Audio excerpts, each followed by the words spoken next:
ఆది యందు ఏముండెను? వాక్యం ఉండెను. నీ సమస్యలకు పరిష్కారం ఆది యందు, పరిష్కారం యొక్క ఆది యందు ఏముండాలి? వాక్యం ఉండాలి. ఏ పరిష్కారమైనా వాక్యంతోనే ఆరంభం అవుతుంది. Hallelujah, hallelujah. In the beginning was the word, in the beginning was the word, in the beginning was the word. Hallelujah. వాక్యం వచ్చిందంటే పరిష్కారం వచ్చినట్లే, వాక్యం వచ్చిందంటే స్వస్థత కలిగినట్లే, వాక్యం వచ్చిందంటే పరలోక రుణమాఫీ జరిగినట్లే, వాక్యం వచ్చిందంటే పెళ్ళైనట్లే, వాక్యం వచ్చిందంటే గర్భం తెరబడినట్లే, వాక్యం వచ్చిందంటే నువ్వు బ్రతికినట్లే, వాక్యం వచ్చిందంటే నువ్వు బ్రతికినట్లే. హల్లెలూయా, హల్లెలూయా, హల్లెలూయా, హల్లెలూయా. హిజ్కియా అనే ఒక రాజు ఉన్నాడు. దేవుడు తన దైవజనుని ప్రవక్తను పంపించి హిజ్కియా చెప్పాడు, you are going to die. పరలోకం నుంచి వచ్చిన సమాచారం ఏంటంటే, హిజ్కియా నువ్వు చనిపోబోతున్నావు. దేవుడు చెప్పిన తర్వాత ఎవరైనా తప్పించుకుంటారండి? దేవుడు చెప్పిన తర్వాత ఎవరైనా తప్పించుకుంటారా? నువ్వు చనిపోబోతున్నావు అంటే డాక్టర్ చెప్తేనే తట్టుకోలేరు. నువ్వు చనిపోబోతున్నావు అంటే ఇంక అయిపోయి అంత టోటల్ వదిలేస్తారు. అంత హోప్, ఫెయిత్ అన్నీ వదిలేస్తారు. అన్నీ వదిలేసి ఇంకా చావు కొరకు వెయిట్ చేస్తూ ఉంటారు అనమాట. అటువంటిది దేవుడే చనిపోతాడని చెబితే హిజ్కియా ఏం చేస్తాడు తెలుసా? ఆ దేవుని వైపు చూసి కన్నీరు వచ్చి, లార్డ్ ప్లీజ్ లార్డ్, నాకు ఇంకా బ్రతకాలని ఉందయ్యా, ప్లీజ్ లార్డ్. ఏమండి, ఒక నిమిషం కూడా ప్రార్థన చేయలేదండి. బైబిల్లో శక్తివంతమైన ప్రార్థనలు చిన్న ప్రార్థనలే. అర్థమవుతుందా? బైబిల్లో శక్తివంతమైన ప్రార్థనలు చిన్న ప్రార్థనలే. హల్లెలూయా, హల్లెలూయా. అయితే దివారాత్రం కూడా ఎప్పుడు కూడా స్తుతి మోడ్లో ఉండాలి మనం. హల్లెలూయా, హల్లెలూయా. ప్రార్థన తక్కువ, స్తుతి ఎక్కువ ఉండాలి. Glory to God. అందరు చెప్పండి, ప్రార్థన తక్కువ, స్తుతి ఎక్కువ. ప్రార్థన తక్కువ, స్తుతి ఎక్కువ. హల్లెలూయా. ప్రార్థిస్తున్నప్పుడు అద్భుతం జరగదేమో కానీ ప్రార్థించి ముగించి స్తుతిలోకి ఎంటర్ అయిన తర్వాత అద్భుతాలు జరుగుతాయి. పౌలు శీలలు ఫస్ట్ ప్రార్థన చేశారు, చిన్న ప్రార్థన చేశారు, టకాని ఆమెన్ అన్నారు, వెంటనే పాటలకి దిగారు. వాళ్ళు స్తుతిలోనికి దిగారు. ఎప్పుడైతే స్తుతిలోనికి దిగారో, హల్లెలూయా, స్తుతిలోనికి ఎప్పుడైతే దిగారో, హల్లెలూయా, స్తుతిలోనికి ఎప్పుడైతే దిగారో జవాబులు వచ్చాయి. Hallelujah. Praise always gets the job done. Hallelujah. Glory to God, glory to God, glory to God. Hallelujah. మీరు తమ్నైల్లో చూసి ఉంటారు. సో దేవుడు మనకి ఇచ్చినటువంటి వాక్యం ఏంటంటే, నోటి నిండా నవ్వు, నోటి నిండా నవ్వు, జోబు నిండా డబ్బు, ఒంటి నిండా ఆరోగ్యం. కొన్నిసార్లు కొంతమందికి ఇది చాలా విచిత్రంగా వింతగా అనిపించవచ్చు. ఏంటబ్బా ఇది, ఏంటి అసలు ఇది, అంత ఆత్మీయంగా లేదు, ఇది ఆత్మీయంగా లేదు. నోటి నిండా నవ్వు అంటే ఏంటండి? నోటి నిండా నవ్వు అంటే ఏంటి? చెప్పనా శక్యం కానీ మహిమయుక్తమైనటువంటి సంతోషం. ఏంటది? దట్ ఈస్ రక్షణానందం అండి. Joy of salvation. I'm talking about joy of salvation. క్రైస్తవునికి ఏంటి లక్షణం? నువ్వు క్రైస్తవుడో కాదన్న దానికి బొట్టు లేకుండా ఉండడమా? బొట్టు లేకుండా ఉండడమా? లేకపోతే పేరు మార్చుకోవడమా? లేకపోతే డ్రెస్ కోడ్ మార్చడమా? అదే క్రైస్తవునికి సూచన? No no no. క్రైస్తవునికి సూచన సంతోషం, రక్షణానందము. దావీదు పాపం చేయడం వల్ల ఏం పోగొట్టుకున్నాడు? రక్షణ ఆనందాన్ని పోగొట్టుకున్నాడు. రక్షణ పోగొట్టుకోలేదు కానీ రక్షణ ఆనందాన్ని పోగొట్టుకున్నాడు. ఒక విశ్వాసి పాపం చేసినప్పుడు, ఒక విశ్వాసి తప్పు చేసినప్పుడు రక్షణ కోల్పోడు, ఆనందం కోల్పోతాడు. ఎవరైనా ఏ విశ్వాసైనా అండి, విశ్వాసులు కానీ సేవకులు కానీ ఎవరైనా సరే పాపం చేసి నేను ఆనందిస్తున్నాను అనమనండి ఎవరైనా? No. Deep inside they will be grieving. అంతరంగంలో వారు ఏమండి, వారు బాధపడుతుంటారు. అంతరంగంలో వారు బాధపడుతుంటారు. గిల్టీ కాన్షియస్, నేరారోపణ భావం, మరే ఎందుకు చేశాను, అరే చేశానే, అరే తప్పు చేశాను అటువంటి భావన. ఎవరు కూడా తప్పు చేశాను, భలే చేశాను తప్పు, భలే ఆనందంగా ఉంది, నాకు భలే సంతోషంగా ఉంది, వాని ఇబ్బంది పెట్టా, వీని తొక్కేసా, వాని నాశనం చేశా, నా ఇచ్చలు నెరవేర్చుకున్నా అని ఏ విశ్వాసి కూడా సంతోషించలేడు. ఎందుకంటే పరిశుద్ధాత్మను కలిగిన వాడు ప్రతి ఒక్క వ్యక్తి కూడా మనస్సాక్షి ఏమవుతుందంటే కూర్చుతుంది, మనస్సాక్షి కూర్చుతుంది. రక్షణ ఆనందాన్ని కోల్పోతారు, రక్షణను కోల్పోరు, రక్షణ ఆనందాన్ని కోల్పోతారు. అందుకేమన్నాడు? నీ రక్షణ ఆనందాన్ని నాకు మరలా పుట్టించమని దావీదు ప్రార్థన చేశాడు. Restore unto me the Joy of salvation. నోటి నిండా నవ్వు అంటే ఏంటి? రక్షణ గురించి మాట్లాడుతున్నాను నేను, పాప క్షమాపణ గురించి మాట్లాడుతున్నాను నేను, పరిశుద్ధ జీవితం గురించి నేను మాట్లాడుతున్నాను నేను. హల్లెలూయా. దేవుని యొక్క వాక్యానికి పక్కకు నేను ఒక ఇంచు కూడా పక్కకు వెళ్ళను. హల్లెలూయా.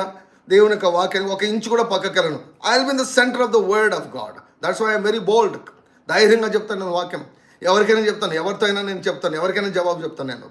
హల్లెలూయా. నోటి నిండా నవ్వు అంటే ఏంటి? పరిశుద్ధ జీవితం ఉన్నప్పుడు రక్షణానందాన్ని మనం కలిగి ఉంటామండి. హల్లెలూయా, హల్లెలూయా. జోబు నిండా డబ్బు. Glory to God, glory to God. దేవుడిచ్చినటువంటి వాగ్దానం, దేవుడిచ్చినటువంటి వాగ్దానం. ఒంటి నిండా ఆరోగ్యం. మూడింటికి కూడా పక్కన రెఫరెన్స్ పెట్టాను. మీకు తెలిసిన విశ్వాసులకు అందరికీ పరిచయం చేయడారే నీ జీవితం ఇలా ఉండాలని పరలోకం కోరుకుంటుంది. అరే బాబు, నీ జీవితం ఇలా ఉండాలని దేవుడు కోరుకుంటున్నాడు. ఈ స్టాండర్డ్లో ప్రకారం నీ జీవితం ఉండాలి అని దేవుడు కోరుకుంటున్నాడు అని ఇన్ఫార్మ్ చేయండి. వింటారో వినరో, దేవుడు ప్రవక్తలు ఏం చేశాడు, నువ్వు చెప్పు, వారు వినరు, అయినా చెప్పు అన్నాడు. మన పక్కన ఏం ప్రాబ్లం ఉండకూడదు, మన పక్కన ఏమంటే మాకు చెప్పలేదే అన్నటువంటి నింద మన మీద పడకూడదు అని చెప్పి దేవుడు తన ప్రవక్తలను పెందలకడనే ఉదయకాలంనే ఏమండి సమాచారం ఇచ్చి, శుభ సమాచారం ఇచ్చి ప్రజల్లోకి పంపించేవారు ప్రవక్తలను. వారు నమ్మరు, కానీ నువ్వు చెప్పవలసిన బాధ్యత నీది. నువ్వు చెప్పకపోతే నేను నిన్ను లెక్క అడుగుతా అంటాడు. కాబట్టి నేను సేవ ఎందుకు చేస్తున్నాను? నా దేవునికి నేను లెక్క అప్పచెప్పాలి. నేను ఎందుకు బోధిస్తున్నాను? నా దేవుని గురించి నేను లెక్క అప్పగించాలి. ఎందుకంటే దేవుడు నాకు ఏం చెప్పమని చెప్పాడో వాటిని నేను చెప్పాలి. హల్లెలూయా. మనుషులకు నచ్చేవి కాదు, మనుషులకు నచ్చనివి కాదు. మనుషులకు నచ్చినా నచ్చకపోయినా నాకు సంబంధం లేదు. I don't care at all. Hallelujah. నేను ఒక ఆత్మీయ త్రాగుబోతును. Hallelujah. I'm a spiritual drunkard. నేను ఒక ఆత్మీయ తాగుబోతులను ఎప్పుడైనా చూసారా? దేవుని యొక్క వాక్యంలోనే రాబడింది. ఏమని తెలుసా? మద్యము చేత మత్తులై ఉండకూడదు కానీ ఆత్మ పూర్ణులై ఉండుడి. హల్లెలూయా. అంటే ఆత్మతో మత్తులై ఉండుడి. నేను ఆత్మీయ త్రాగుబోతులకు ఉన్నటువంటి ఒక ముఖ్యమైన లక్షణం ఏంటంటే పక్క వాళ్ళని కేర్ చేయరు. ఎవడేమనుకున్నాడు కేర్ చేయడు. Hallelujah. They are totally out of people consciousness. అస్సలు కేర్ చేయరండి. తాగుబోతులు మత్తు ఎక్కిందంటే ఇంకా కేర్ చేయరు. ఒకడు తాగి పాముతో ఆడుకుంటున్నాడు అనమాట. అది నెగిటివ్గా. కానీ పాజిటివ్గా ఆత్మీయంగా మత్తు ఎక్కింది అనుకోండి, ఎవ్వరి విమర్శలు అసలు విమర్శలను కేర్ చేయము. హల్లెలూయా, గ్లోరీ టు గాడ్. దేవుని యొక్క ఆత్మచేత మీరందరూ కూడా నింపబడదురు గాక. వాళ్ళు ఏమనుకుంటారో, వాళ్ళు ఇట్లా అన్నారు, వీళ్ళు ఇట్లా అన్నారు, ఇవి ఏమంటావు, మనకు తగలవు. హల్లెలూయా. దున్నపోతు పైన నీళ్లు పడ్డట్టే. హల్లెలూయా. దేవుడికి నేను లెక్క అప్పగించాలి, మనుషులకు కాదు. నన్ను పిలిచినది నా దేవుడు, నన్ను పిలిచినది మనుషులు కాదు. హల్లెలూయా. సో గనుక I have to give an answer to God. So దేవుడు తెలియజేసినటువంటి మాట ద్వితీయోపదేశకాండంలో మనం చూసాం. మీ వెండి బంగారము విస్తరించినప్పుడు, హల్లెలూయా, మంచి ఇల్లు కట్టించుకొని మీరందరూ కూడా మంచి ఇల్లు కట్టించుకుందరుగాక. హల్లెలూయా. మంచి ఇల్లు మీరందరూ కూడా కట్టించుకుందరుగాక. Glory to God. ద్వితీయోపదేశకాండము 8వ అధ్యాయము, 8వ అధ్యాయము నాకు ఇష్టమైనటువంటి భాగాల్లో ఒక భాగం, చాలా అద్భుతమైనటువంటి భాగం. ద్వితీయోపదేశకాండము 8వ అధ్యాయం. Thank you lord Jesus.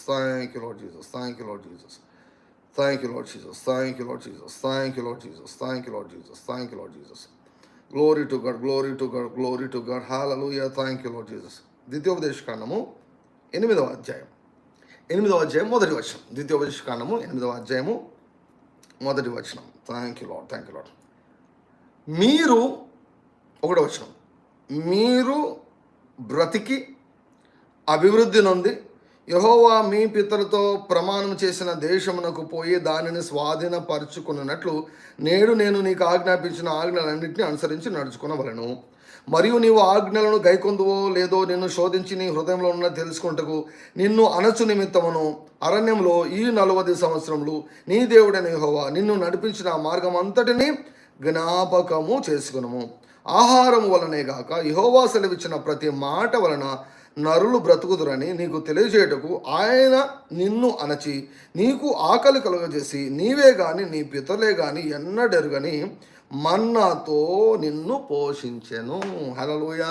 మన స్తుతి ఆరాధన చేస్తున్నప్పుడు పరీక్ష అన్నటువంటి మాట నన్ను తాకింది. సో ఇక్కడ ఏమైంది? దేవుడు తన ప్రజలను పరీక్షించాడంట. పరీక్షల్లో ఏమొస్తుంది తెలుసా? లోపల ఏముందో అది బయటకు వస్తుంది. కొన్నిసార్లు కొంతమంది కోపంలో నేను అట్లా అన్నాను అంటారు, కానీ ఏమండి ఆ పరిస్థితి కడుపు లోపల ఏముందో అది బయటికి కక్కిస్తుంది అన్నమాట. ఆ లోపల మనం దాచిపెట్టుకోవచ్చు, లోపల మనం అంతా దాచిపెట్టుకొని బయటికి నటించవచ్చు, కానీ కొన్ని రకాల పరిస్థితులు ఒత్తిడి వచ్చినప్పుడు లోపల ఉన్నది బయటకు వస్తుంది. అసలు స్వభావం అసలు రంగప్పుడు బయటపడుతుంది అన్నమాట. చాలామంది నీ చుట్టూ వేషం వేసుకొని ఉన్నారు, నీ కాంటాక్ట్ లిస్ట్లో వేషం వేసుకున్నారు, తోడేలు గొర్రె చర్మం కప్పుకున్నారు, లోపల తోడేళ్ళు అవి. Unit be very careful. So ఇక్కడ దేవుడు ఏం చేశాడు, నీ హృదయంలో ఉన్నది తెలుసుకుంటకు, అంటే దేవుడు తెలుసుకునే దానికి కాదు, నీవు తెలుసుకునే దానికి. హల్లెలూయా. ఓరే నేను ఎట్లున్నా నా పరిస్థితి కదా. శ్రమలు వచ్చినప్పుడే మన భక్తి ఎంతో బయటపడుతుంది. శ్రమ వచ్చినప్పుడు, ఒక రోగము దాడి చేసినప్పుడు, ఫైనాన్షియల్గా ఒక క్రైసిస్ వచ్చినప్పుడు, ఒక ఇబ్బంది, రిలేషన్షిప్ ప్రాబ్లం వచ్చినప్పుడు లోపల ఏమి ఉంటుందో అది బయటకు వస్తుంది అనమాట. కాబట్టి దేవుడు ఏం చేశాడు, వారిని టెస్ట్ చేశాడు, వారిని పరీక్షించాడు. మొదటి ఉద్దేశం ఏంటి, మీరు బ్రతికి అభివృద్ధి పొంది, హల్లెలూయా హల్లెలూయా, మీరు బ్రతకాలి, హల్లెలూయా, మీరు బ్రతుకుదురుగాక. ఈ వారంలో ఎవరి ఇంటిలో కానీ చావు వినపడకూడదు. గ్లోరీ టు గాడ్, హల్లెలూయా హల్లెలూయా. ఎవరు ఈ వారం చావకూడదు. జూలై మాసంలో ఎవరు చావకూడదు. ఆగస్ట్ మాసంలో ఎవరు కూడా ఆర్టిజన్ మినిస్ట్రీస్లో నాటబడినటువంటి వారిలో ఎవరు చావకూడదు. బ్రతకాలి.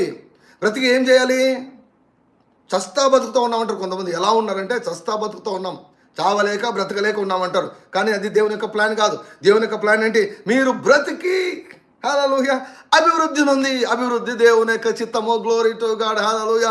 నేను ఈ వారం అంతా అభివృద్ధి చెందబోతున్నాను అని ప్రకటించండి. Glory to God, glory to God, glory to God, glory to God, glory to God, glory to God. బ్రతకాలండి, దేవుని యొక్క స్థాయిలో బ్రతకాలి. హల్లెలూయా. బ్రతకాలంటే ఊపిరి పెట్టుకోవడం కాదు, ఊపిరి పీల్చుకోవడం కాదు. బ్రతకాలి బ్రతకాలి బ్రతకాలి బ్రతకాలి. నేను ఒక మాట చెప్తానండి, ఈ భూమి మీద మనం జీవించేదానికి మనకు ఆక్సిజన్, లైక్ గాలి ఎంత అవసరం కదా. మూన్ మీదకి వెళ్ళినప్పుడు, చంద్రమండలం మీదకి వెళ్ళినప్పుడు ఆక్సిజన్ తీసుకొని వెళ్తారు కదా.